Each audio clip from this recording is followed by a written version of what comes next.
Naririnig niyo po ba ako? Bakit kung kailan sa mismong araw na sinagot niyo ang mga dasal ko, saka pa lumayo ang anak ko? Pero hindi pa rin ako nawawala ng pag-asa. Hihingi po sana ako ng isang himala. Sana magkita pa rin po kami ni Ikit ngayon. Hindi ko alam kung paano, pero alam ko kung walang imposible sa inyo.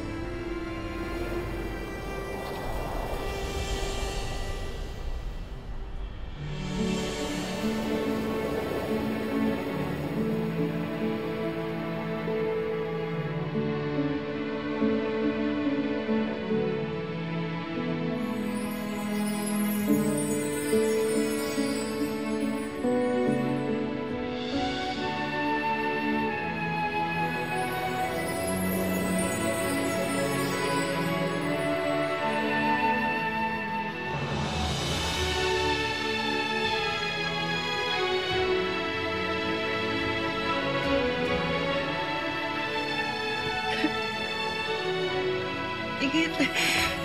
Ikit.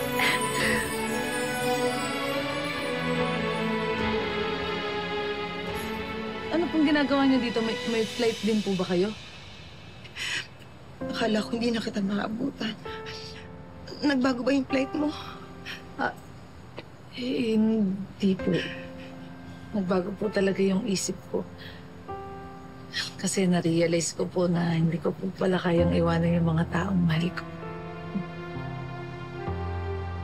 Miss May, okay lang po ba kayo? Ba't iyak pa ng iyak? Ang saya-saya ko lang kasi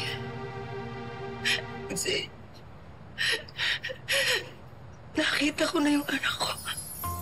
Nahanap ko na si Emily. Talaga, Miss May? Congratulations! Mababuo na ulit yung pamilya mo, Miss May. Anak, mabubuo na tayo.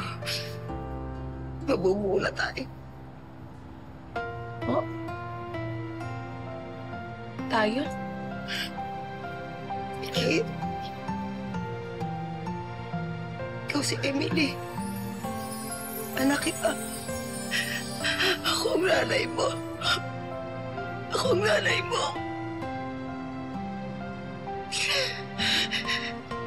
Ako nanay mo.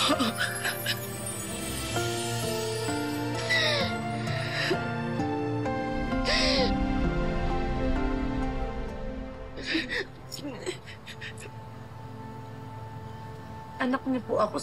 Sigurado po ba kayo sa sinasabi niyo? Pinantahan kita kila Gemma, Lu, para makausap kita. Pero nakaalis ka na, anak. Sinundan kita sa sementeryo. Pero ang sabi ng ninong badug mo, papunta ka na raw sa airport. Nalaman ko na dumalaw ka sa tatay mo. Sa puntod niya, si Isagani Karingal. Si Gani, Ikit. Siyang dati kong kinakasama. Ikaw si Emily, ikaw ang anak namin ni Gani.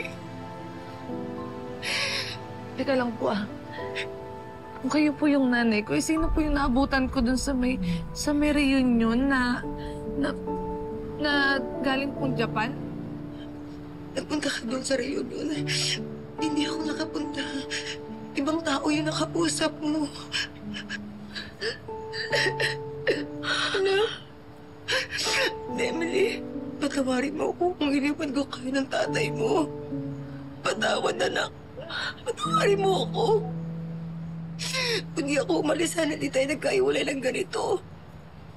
Pero maniwala ka. Maniwala ka, anak. Minsan hindi ka nawala sa isip ko. Hindi ka nawala sa isip ko, anak. Kaya hindi ako tumigil sa paghanap sa'yo kasi naniniwala akong buhay ka. Buhay ka, anak. Kayo yung nanay ko. Nanay.